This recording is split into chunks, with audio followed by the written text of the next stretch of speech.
குற்றவாளிகள் பிறப்பதில்லை, உருவாகிறார்கள். குற்றச்சம்பவங்கள் தன்னிச்சையாக நடப்பதில்லை, சூழல்களால் நிகழ்த்தப்படுகின்றன. சமூகத்தில் நடக்கும் குற்றங்களை கோடிட்டு காட்டும் இது குற்ற சரித்திரம். மாதவிடாய் காரணமா ஒரு பள்ளி மாணவிய படிக்கட்டுல அமர வச்சு தேர்வெழுத வச்ச விவகாரம் இப்ப விஸ்வரூபம் எடுத்திருக்கு. சம்பந்தப்பட்ட ஆசிரியர் சஸ்பெண்ட் செய்யப்பட்டுள்ள நிலையில அடுத்து என்ன நடக்க போகுது பார்க்கலாம். பள்ளியின் படிக்கட்டில் அமர்ந்து தேர்வு எழுதும் மாணவியின் இந்த வீடியோ சமூக வலைதளங்களில் தற்போது வைரலாக பகிரப்பட்டு வருகிறது. யார் இங்கே உட்காந்து சொன்னது? எந்த மிஸ்? பிரின்சிபல் மிஸ் உனக்கு இங்கே உட்காந்து படியில் உட்காந்து எக்ஸாம் எழுத சொன்னாங்களா? ஏஜ் அட்டன் பண்ணா டெஸ்க்ல உட்கார கூடாதா என அந்த வீடியோவில் கேட்ட ஒரு தாயின் கேள்வி பலரையும் அதிர வைத்திருக்கிறது. பிரின்சிபல் மிஸ் உனக்கு இங்கே உட்காந்து எழுத சொல்லிட்டாங்களா? ஏஜ் அட்டன் பண்ணால் உள்ளே உட்காந்து ரூமில் உட்காந்து எழுதக்கூடாதாம்மா, வீதியில் உட்காந்து எழுதணுமா? மாதவிடாய் காலம் என்பதால் ஒரு மாணவியை மட்டும் அந்த பள்ளி ஆசிரியர் தனியாக அமர வைத்திருந்தது தெரியவர இன்டர்நெட் மொத்தமும் ரைட் அப்களால் நிரம்பி வழிந்தது. விண்வெளியிலேயே பெண்கள் கால் பதித்து சாதித்து வரும் காலகட்டத்தில் மாதவிடாயை காரணம் காட்டி மாணவியை தேர்வறைக்குள் கால் வைக்க அனுமதிக்காததை பலரும் கண்டித்துள்ளனர். சம்பவம் நடந்தது கோவை மாவட்டம் செங்குட்டைபாளையத்தில் அமைந்துள்ள ஒரு தனியார் பள்ளியில். இங்கு 8ஆம் வகுப்பு படித்து வந்த ஒரு மாணவிக்குதான் இந்த கொடுமை நடந்திருக்கிறது. சம்பவம் நடந்தன்று அந்த மாணவிக்கு மாதவிடாய் காலம் என்பதால் அவரை மட்டும் வகுப்பறைக்கு வெளியே தனியாக அமர வைத்து தேர்வு நடத்தியுள்ளனர். முதல் நாள் தேர்வு எழுதிவிட்டு வீட்டுக்கு சென்ற மாணவி அவரது தாயிடம் கால் வலிக்கிறது, சரியாக எக்ஸாம் எழுத முடியவில்லை என வேதனையோடு தெரிவித்திருக்கிறார். இதன் தொடர்ச்சியாக தான் மறுநாள் பள்ளிக்கு வந்த மாணவியின் தாய் மகள் படிக்கட்டில் அமர்ந்து தேர்வெழுதுவதை செல்போனில் வீடியோ எடுத்து சில வாட்ஸ்அப் குரூப்பில் பகிர்ந்திருக்கிறார். மண்டி இங்கே தான் உட்காந்து எழுதுனியா? எந்த டெஸ்கில் முன்னாடி உட்காந்து பாஸ்பரியில் தான் உட்காந்து எழுதுனியா? சரி எழுது. அந்த வீடியோ சமூக வலைதளங்களில் கசிய பிரச்சனை போலீஸ் வரை சென்றிருக்கிறது. விசாரணையில் இறங்கிய காவல்துறையினர் சம்பந்தப்பட்ட பள்ளி நிர்வாகத்திடம் இன்வெஸ்டிகேட் செய்துள்ளனர். அதில்தான் இந்த சம்பவத்திற்கு பின்னணியில் இருந்த முழு பிரச்சனையும் வெளிச்சத்திற்கு வந்திருக்கிறது. சம்பந்தப்பட்ட மாணவி சில நாட்களுக்கு முன்பாக பூப்பெய்தி இருக்கிறார். ஆனால் அடுத்த சில நாட்களிலேயே அந்த மாணவிக்கு முழு ஆண்டு தேர்வு இருந்த காரணத்தால் சம்பந்தப்பட்ட மாணவியின் தாயார் நேரடியாக பள்ளிக்கு வந்து மகளை தனியாக அமர வைத்து தேர்வு எழுத வைக்குமாறு கேட்டுக்கொண்டிருக்கிறார். அம்மா ரிக்வெஸ்ட் பண்ணாங்க. அம்மா கால் பண்ணி 6/4/2025 ஈவினிங் அரௌண்ட் 5:30 அம்மா தான் கால் பண்ணாங்க. தனியாக உட்காந்து அலோவ் பண்ணுங்க, இவங்க இன்ஃபெக்ஷன் இஷ்யூ அந்த மாதிரி ஆயிரும், நீங்கள் தனியாக அலோவ் பண்ணுங்க. டீச்சர் என்ன சொன்னாங்க, நீங்கள் எனக்கு கேட்க வேண்டாம், நீங்கள் பிரின்சிபலுக்கு கேளுங்க. அடுத்த நாள் இவங்க பாப்பா கூட வந்தாங்க. அம்மா தான் கேட்டாங்க அலோவ் பண்ணுங்க அந்த மாதிரி. ஓகே இவங்க அலோவ் பண்ணுறேன். அப்புறம் அம்மா போயிட்டாங்க. இவங்க வெளியே உட்காந்து எக்ஸாம் எழுதுறாங்க. இதனால் பள்ளி நிர்வாகமும் மாணவியை தனியாக ஒரு படிக்கட்டில் அமர வைத்து தேர்வு நடத்தி உள்ளனர். ஆனால் மகளை தரையில் அமர வைத்து தேர்வெழுத வைப்பார்கள் என அந்த தாய் எதிர்பார்க்கவில்லை. முழு ஆண்டு தேர்வுக்கு கூட பெஞ்ச் ஏற்பாடு செய்து கொடுக்காமல் மகளை தரையில் அமர வைத்ததை கண்டித்தே அந்த மாணவியின் தாயார் வீடியோ எடுத்திருக்கிறார். பிரின்சிபல் மிஸ் உனக்கு இங்கே உட்காந்து எழுத சொல்லிட்டாங்களா? ஏஜ் அட்டன் பண்ணால் உள்ளே உட்காந்து ரூமில் உட்காந்து எழுதக்கூடாதாம்மா, வீதியில் உட்காந்து எழுதணுமா? அது சேம் நாள்லே இது பொண்ணும் அது காலில் பெயின் இருக்குது அந்த மாதிரி சொன்னாங்க. நைட்டு அம்மா கேட்டாங்க என்ன நடந்துச்சு. அவங்க கீழே உட்காந்து எக்ஸாம் எழுதிட்டு அதுக்காக காலில் பெயின் இருக்குது. அதை இன்சிடெண்ட் அங்கே முடிஞ்சிச்சு. அடுத்த நாள் ரிவிஷன் கிளாஸு 8/4/2025 ரிவிஷன் கிளாஸில் இவங்க வரல, பெயின் இருக்குது அதுக்காக வரல. அரௌண்ட் 11 o'clock ஒரு பையா இவங்க ரிலேட்டிவ், அந்த பாப்பாவோட ரிலேட்டிவ், அவங்க அந்த சைடு வால்லே பார்த்தாங்க இதை பாப்பா அங்கே எழுதுறாங்க எக்ஸாம். அம்மாவுக்கும் இன்ஃபார்ம் பண்ணாங்க. அம்மா வேலை இது பிளேஸு 3 kilometer தூரம். அவங்க இங்கேயே வந்தாங்க, வந்து வீடியோ ரெக்கார்ட் பண்ணாங்க. அப்புறம் இது ஆஃபீஸ் ஸ்டாஃபு 2 பேர் வந்தாங்க. ஏன் நீங்கள் இந்த மாதிரி வீடியோ ரெக்கார்ட் பண்ணுறீங்க? அப்புறம் அவங்க சொன்னாங்க, நான் தனியாக உட்காந்து சொல்லிட்டேன், இங்கே வெளியே ஸ்டேர்ஸில் உட்காந்து சொல்லலை, ஸோ அதை அம்மா சொன்னாங்க, நான் தனியாக ரிக்வெஸ்ட் பண்ணிட்டேன், தனியாக எக்ஸாம் அலோவ் பண்ணுங்க, நான் இதே மாதிரி சொல்லிட்டு இது சொல்லலை. ஆனால் தற்போது இந்த பிரச்சனை பல ரூபங்களிலும் விவாதிக்கப்பட்டு விஸ்வரூபம் எடுத்திருப்பதால் சம்பந்தப்பட்ட பள்ளியின் முதல்வரை தற்காலிக பணியிடை நீக்கம் செய்திருக்கிறார்கள். இப்பள்ளியில் நடந்த நிகழ்வுக்காக முதல்கட்ட நடவடிக்கையாக இப்பள்ளி முதல்வரை தற்காலிக பணியிடை நீக்கம் செய்யப்பட்டுள்ளது. முதல்கட்ட விசாரணையின் அடிப்படையில் அவங்கள பள்ளி நிர்வாகம் பணியிடை நீக்கம் செஞ்சுருக்காங்க. இப்போதைக்கு என்ன நடந்ததுன்னு கேட்டிருக்காங்க சார். நடந்ததை நாங்கள் சொல்லியிருக்கோம். இனி அடுத்து எங்களுடைய அதிகாரிகள் அடுத்த நடவடிக்கை மேற்கொள்வாங்க. மேலும் பள்ளி கல்வித்துறை அமைச்சர் அன்பில் மகேஷ் தனியார் பள்ளியின் மீது துறை ரீதியான நடவடிக்கை எடுக்கப்படும் எனவும் எக்ஸ் தளத்தில் பதிவிட்டிருக்கிறார். மாணவியை தனியாக அமர வைத்தது ஏன் என்பது தொடர்பாக காவல் உயர் அதிகாரிகள் முதல் பள்ளி கல்வித்துறை அதிகாரிகள் வரை பலரும் தீவிர விசாரணை மேற்கொண்டு வருகின்றனர். முழுமையான விசாரணைக்கு பிறகே எந்த மாதிரியான ஆக்ஷன் எடுக்கப் போகிறார்கள் என்பது தெரிய வரும். கிரிண்டர் ஆப்பை தடை செய்யணும்னு சென்னை காவல்துறை ஆணையர் அருண் தமிழக அரசுக்கு கடிதம் எழுதியிருக்கிறார். கொய சமூகத்தினர் மத்தியில் பிரபலமான ஆப் தற்போது போலீஸுக்கு ப்ராப்ளம் ஆனது எப்படி?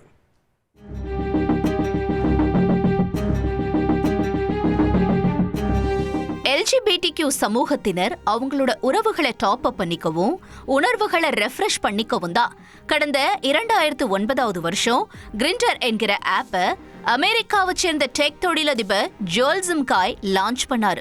மனிதர் உணர்ந்து கொள்ள இது மனித காதலே இல்லைன்னு நாம விமர்சிக்க கூடிய ஃபீலிங்ஸுக்கு இந்த கிரிண்டர் ஆப் மதிப்பளிச்சிருக்கு. அதன் காரணமா மாற்று பாலினத்தவர்களும் பால் புதுமையினரும் இந்த ஆப்போட ரெகுலர் யூசர்ஸா மாறி இருக்காங்க.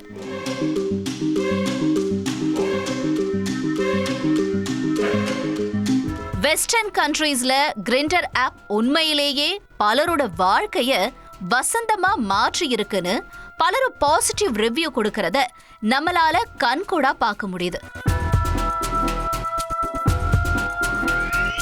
அப்படியே இந்த கதைய அமெரிக்காவுல கட் பண்ணிட்டு இந்தியாவுல ஓபன் பண்ணும். கிரிண்டர் ஆப் மூலம் கொலை, கொள்ளை, வழிப்பறின்னு நம்ம நாட்டுல இதோட ரிவ்யூஸே ஊடகங்கள் வெளியிட்டுள்ள கிரைம் செய்திகளால நிரம்பி வழியுது. கிரிண்டர் ஆப் மூலமா இத்தனை நாட்களா ஓரின சேர்க்கையாளர்கள் மட்டுமே குறிவச்சு குற்ற சம்பவங்கள் அதிக அளவுல நடந்து வருது.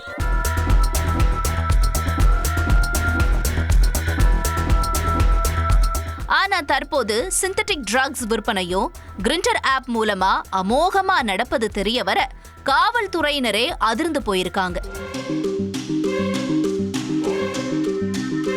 சமீப காலமா தமிழகத்தில் உள்ள கல்லூரி மாணவர்கள் மற்றும் இளைஞர்கள் மத்தியில மெத்தபெட்டமைன், கொகைன் போன்ற சிந்தட்டிக் ட்ரக்ஸோட புழக்கம் அதிகரிச்சிருக்கிறதா தொடர்ச்சியா பல புகார்கள் எழுந்தது.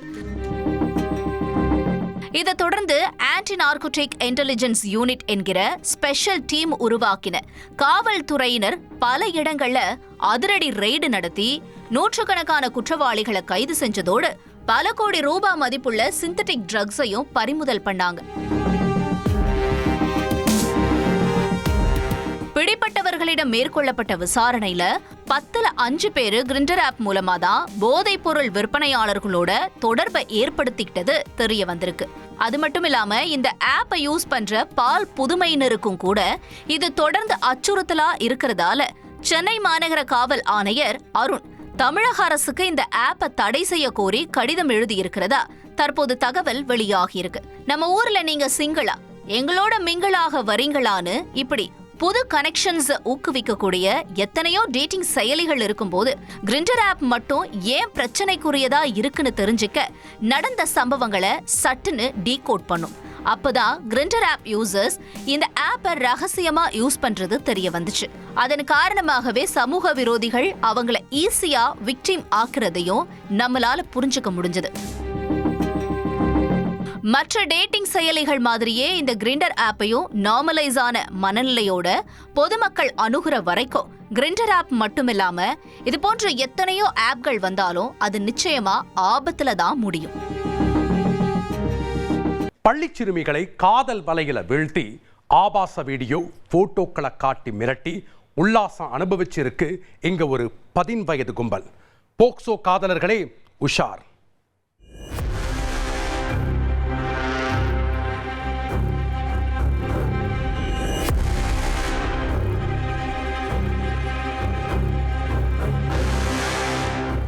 நிலையத்தில் இருந்து கைது செய்து அழைத்து வரப்படும் இந்த அரை ட்ரவுசர் பாய்ஸை பார்த்து சாதாரண பெட்டி கேஸ் பார்ட்டி என நினைத்துவிட வேண்டாம். இந்த மூவரும் போக்சோ குற்றவாளிகள். இன்ஸ்டாவில் காதல் வலை விரித்து 9ஆம் வகுப்பு மாணவியை மிரட்டி அவரின் ஆபாச போட்டோக்களை நண்பர்களுக்கு பரிமாறி குதூகலித்துள்ளனர்.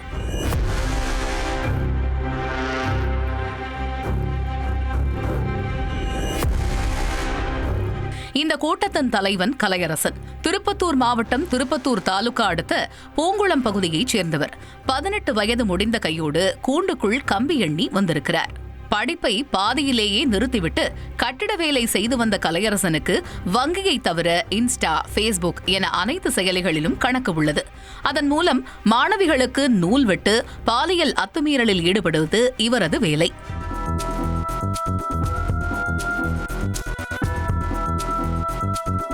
அப்படி இவரின் இன்ஸ்டா வலையில் சிக்கியவர்தான் அதே பகுதியைச் சேர்ந்த 14 வயது சிறுமி.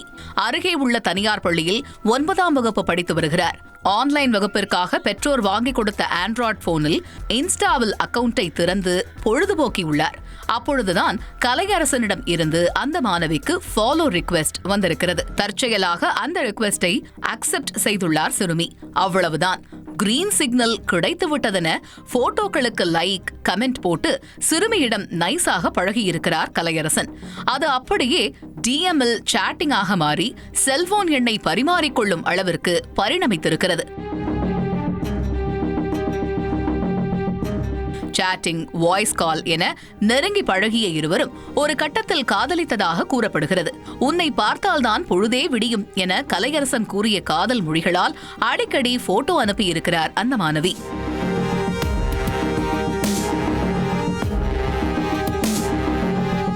நாட்கள் கொஞ்சம் கடக்க கலையரசன் நார்மல் போட்டோ வேண்டாம், ஆடை இல்லாமல் ஆபாச போட்டோ வேண்டும் என சிறுமியிடம் அத்துமீறி அடம்பிடித்திருக்கிறார்.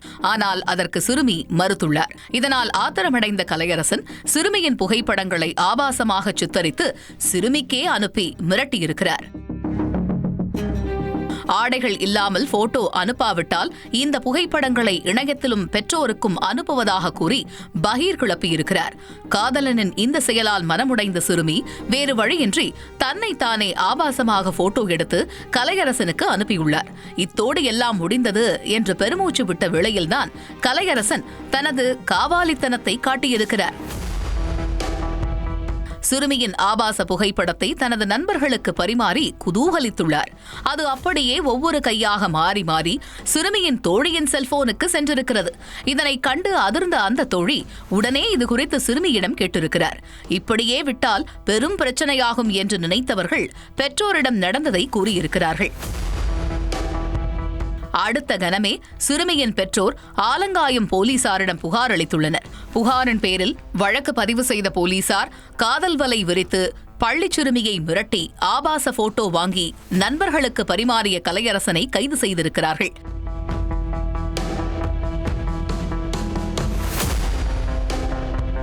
அவரிடம் விசாரணை நடத்தியதில் போட்டோக்களை அடுத்தடுத்து செல்போன்களுக்கு பரிமாறிக்கொண்ட பூங்குளம் பகுதியைச் சேர்ந்த ரஞ்சித், சந்தோஷ் மற்றும் சிறுவர்கள் 2 பேர் என மொத்தம் 5 பேரை போக்சோ சட்டத்தில் கைது செய்து சிறையில் அடைத்தனர்.